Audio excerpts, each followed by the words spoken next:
I'm Daley Giacopella. My co-host is Sadie Bruni, and this is episode 67 of the Italian Americans in Hollywood podcast series. Okay, great.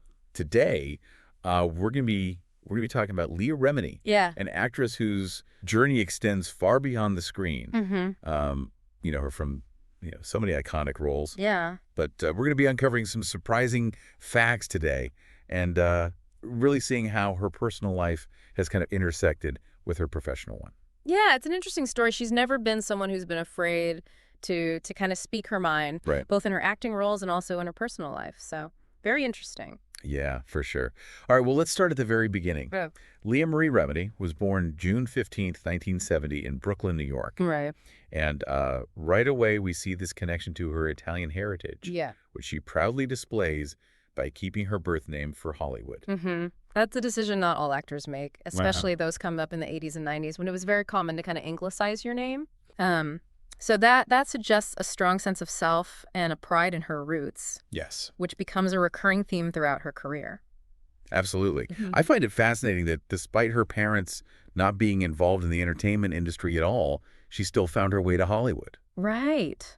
Her mom, Vicki Marshall, was a school teacher, and her dad, George Remini, owned an asbestos removal company.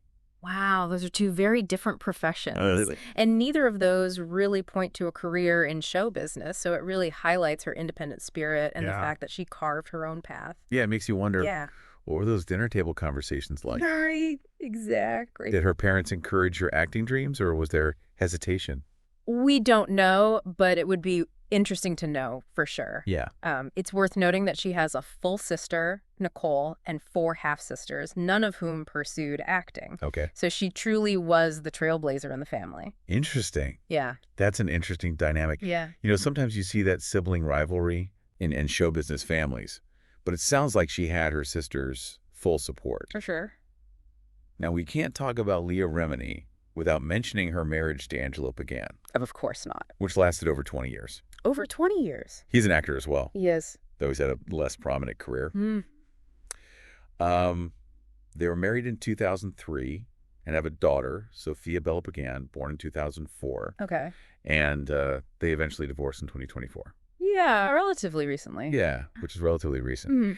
Before she achieved that Hollywood success, Remini worked various jobs to make ends meet. Waitressing, office work, that classic hustle Right. of someone pursuing their dreams. Yeah, speaks volumes about her work ethic and determination. Absolutely. She wasn't afraid to roll up her sleeves and do what it took to get by while chasing her passion.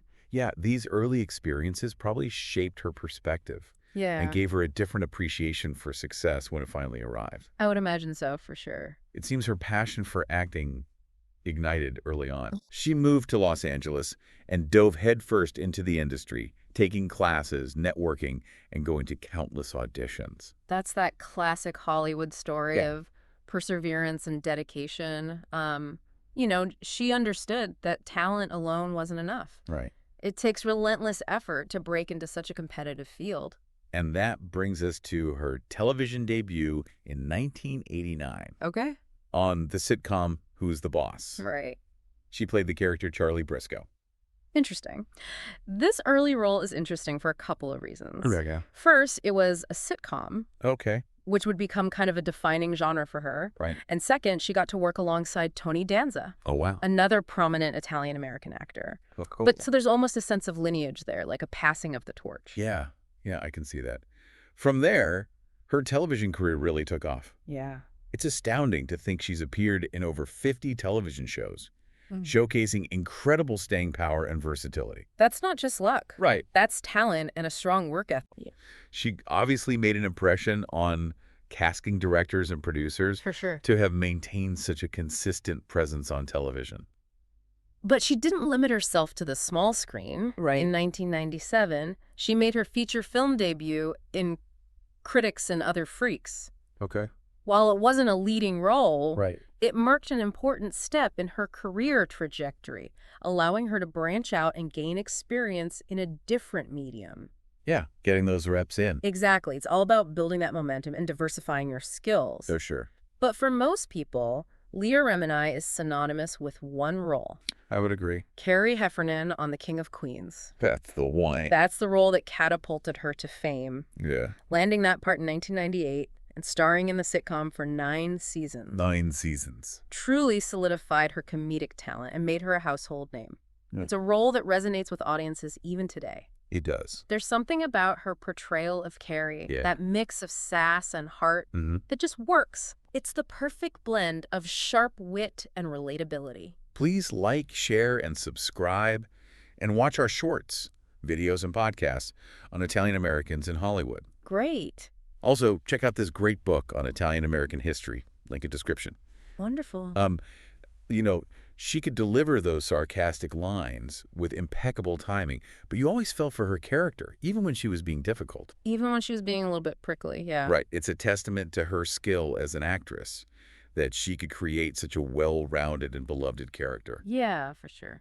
It wasn't. She continued to appear in films, branching out into different genres and proving she wasn't a one-trick pony.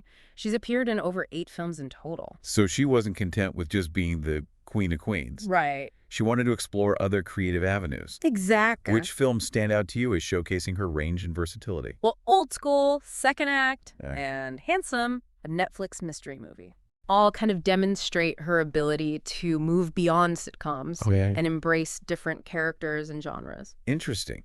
It's interesting to see how she's navigated her career, balancing her television success with these forays into film. It really is. It speaks to a desire to constantly challenge herself and grow as an actress.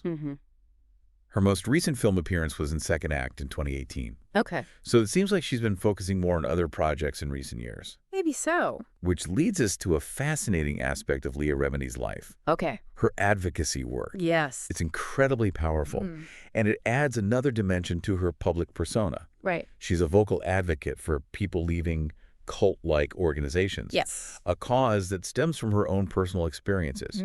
She's dedicated to helping others who have gone through similar challenges. Right. And uses her platform to raise awareness about these issues. Absolutely. This commitment to speaking out, especially on such sensitive topics, really highlights her courage and integrity. You know, it would have been easy to stay silent. Right.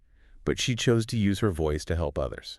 Yeah, and she didn't just speak out. Right. She wrote about her experiences in her memoir, Troublemaker. Yes. Delving into the complexities of her life and the challenges she faced. That takes a lot of bravery. It does. To put your story out there, knowing it will be scrutinized and debated, is a testament to her commitment to truth and transparency. For sure. It also humanizes her. Right. We see that behind the fame and success, she's someone who's faced real struggles. Yeah. And come out stronger on the other side. It definitely adds depth and nuance to her public image. Absolutely. She's not just an actress. She's a complex individual who's using her experiences to make a difference. Exactly. Please like, share, and subscribe, and watch our shorts, videos, and podcasts on Italian Americans in Hollywood. Great. Also, check out this great book on Italian American history. Link in description. Wonderful. Yeah, we left off talking about her early roles and that iconic breakthrough with the King of Queens. Right. That show really cemented her place in television history. I can practically hear her voice right now and that Brooklyn accent. You're right about that New York energy that really comes through in her performances. What do you think it was about that role that made her such a perfect fit? I think she just has this incredible knack for delivering lines with a sharp, sarcastic wit, but there's also a warmth and a relatability to her performance. Right. You can't help but laugh at her, but you also empathize with her struggles and her triumph. Exactly, and that's a skill that has served her well throughout her career. We touched on her film work in the last part, but I kind of want to dig a little deeper. Of course. What would you like to start with? Old School stands out to me.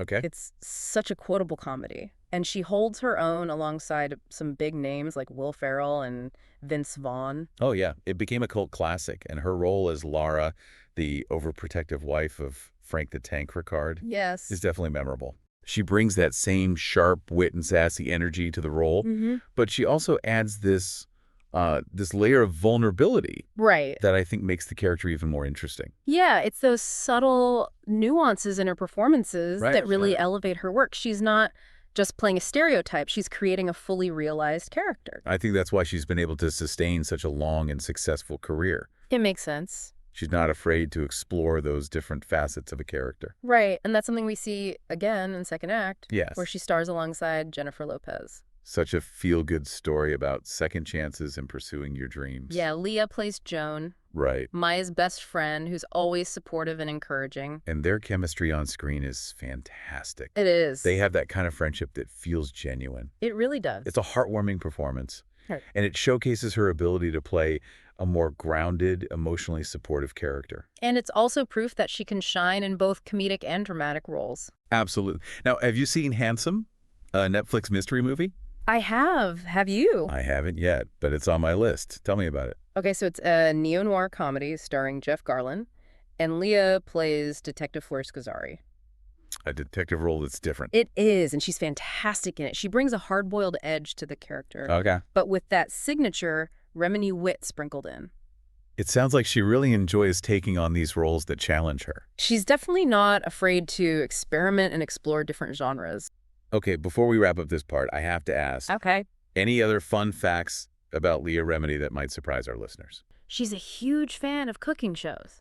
No way, that's great. It just goes to show that there's always more to people than meets the eye, right? So what do you think the future holds for Leah Remini? That's a tough one. She's full of surprises. Yeah. But one thing is for sure, she's not done making waves. I can't wait to see what she does next. Me neither. She's a true original. Well, that brings us to the end of our exploration of Leah Remini's incredible journey. It's been a pleasure. Please like, share, and subscribe and watch our shorts, videos, and podcasts on Italian Americans in Hollywood. Also, check out this great book on Italian American history, link in description. What are your thoughts on Leah Remini's career? What lessons can we learn from her journey? Let us know in the comments below. Until next time.